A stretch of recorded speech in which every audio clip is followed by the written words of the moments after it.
ولكن مراحل الشك يا عادل رمزي رغم ان الان رجح نادي الوداد الرياضي اليوم الحذر، ولكن الضغط مهم. هنا العرضية من ايوب العملود، ولقاء 2011 في تشامبيونز ليج الانتصار ودادي هنا في الدار البيضاء 1-0 في ذا التماس. احناش يرفع كرة الراسية ممكن جول، الجول الاول. الوداد يضرب في الدقائق الاولى لكن الصافرة تاتي، الصافرة ترفض الهدف يا العملود. وضعية تسلل لكن تموضع ممتاز العملود في منطقة الجزاء، ولكن الحكم أشار إلى وجود وضعية التسلل. بداية موفقة، بداية فيها ذات وبداية فيها إصرار من الكتيبة الحمراء من أجل استعادة الأنصار في مباراة ننتظر فيها أهداف كثيرة. الوداد مطالب انه تحضر الفعاليه واللمسه الاخيره. الوداد الفعاليه الاماميه لمن هنا وصلت على الطرف يا الايمن، الاستلام بهذه الكيفيه ممتازه، التمريره ذكيه. هنا لا زال وليد الركراكي كوسط ميدان بينما مراوغه ممتازه منتصر الحتيمي فيها عرضيه والمتابعه. مشكوره اداره فريق الوداد الرياضي اللي حافظت على الركائز. يعني الوداد يحسن التمركز في الوسط، يغلق المنافذ بينما انطلاقه العرضيه والمطيع بسهوله تقل عن 72% كره اماميه بالراس. المتابعه من العملود، شوف اين يتواجد العملود.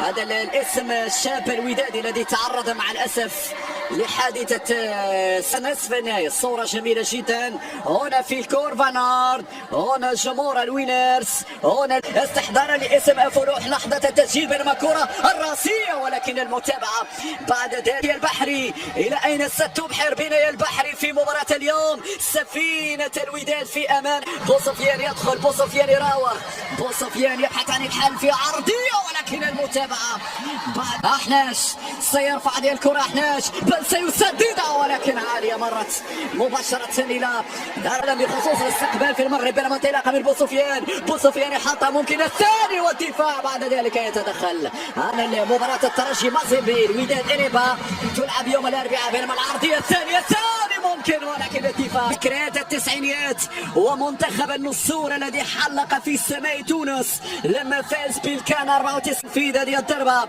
يحيى في القائمه الثاني وبالراس والثاني جول.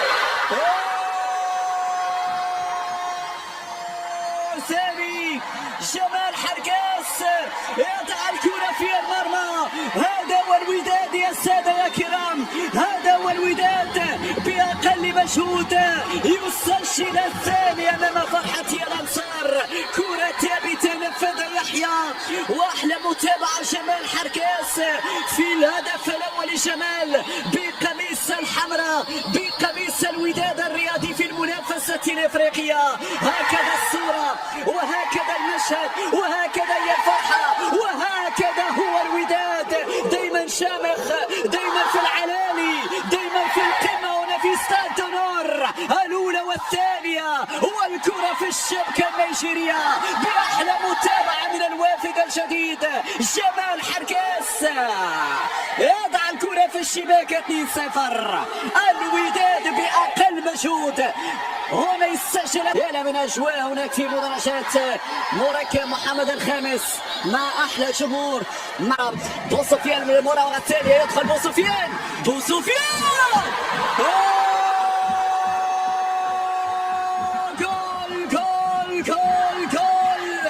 يحيى عطية الله كثير العطاء كثير السخاء. ما هذا السخاء وما هذا الجمال. يحيى عطية الله في أحلى كرة في أحلى صورة يبدع يسجل الثالث لفريق الوداد الرياضي 3-0 للأحمر على بعد دقائق قليلة من نهاية الشوط المباراة الأول. الوداد يبدع، الوداد يتفنن، الوداد يواصل مسيرة الأهداف. هي أحلى كرة، هي أحلى تسديدة في أبهى صور الوداد الرياضي، في أحلى كرات الوداد. هنا المهارة، هنا لمسة يحيى عطية الله. الأظهرة تشتغل، الأظهرة تسجل. العملود من الجهة اليمنى، يحيى من الجهة اليسرى. هذا هو الوداد يا السادة يا كرام، بالقوة بالكاريزما بالتاريخ بالتكتيك وبالفنيات. أحلى كرات قدم من العناصر في دقائق يبقى الشوط الثاني، لأن هناك مواعيد مهمة، لأن هناك مباراة ترجي في انتظار، لأن هناك حتى غدا ستكون هناك يعني حصة تدريبية خفيفة. بينما كرة يحيى جبران يعيد الضغط، وداد يحيى يمرر كرة للاعب بوارا، وداد يمضي نحو الانتصار الثالث تاريخيا أمام نادي الإنبا. وحقق البركاني البرتقالي الذي سيدخل للمرة السادسة الجامعة والرابطة. بينما الكرة الرابطة التي أجلت لقاءات الوداد هذا في هذه اللحظات مرفوعة على القائمة الثانية الرأسية، ممكن جول للمدرب عادل رمزي. هنا الكرة العرضية، بعد ذلك التغطية. واضح بأن هناك مجموعة من التغييرات. هذه الإعادة مرة أخرى. الكرة الماضية واضح الكرة تجاوزت الخط، وبالتالي الإشارة الآن يتقدم هشام بوسفيان، ولكن الكرة مرة أخرى لجمهور الوداد الذي لطالما كان حديث الكرة.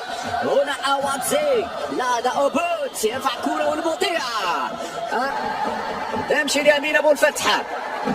امين يلعب في العمق، لكن خروج وصلت لعبد الله حيمود يقدم الكره وحده دين ممتازه، وفيها تغطيه دفاعيه. بعد ذلك تصدى لسند الاحمر، معك يا ونجم يعليها وبالراس مره اخرى، لكن رفع مستوى الكره الافريقيه بهذا الشكل. نعم مستوى لمحته ممتاز، والراسيه الدين تمشي على الطرف الايسر، هذه ممتازه.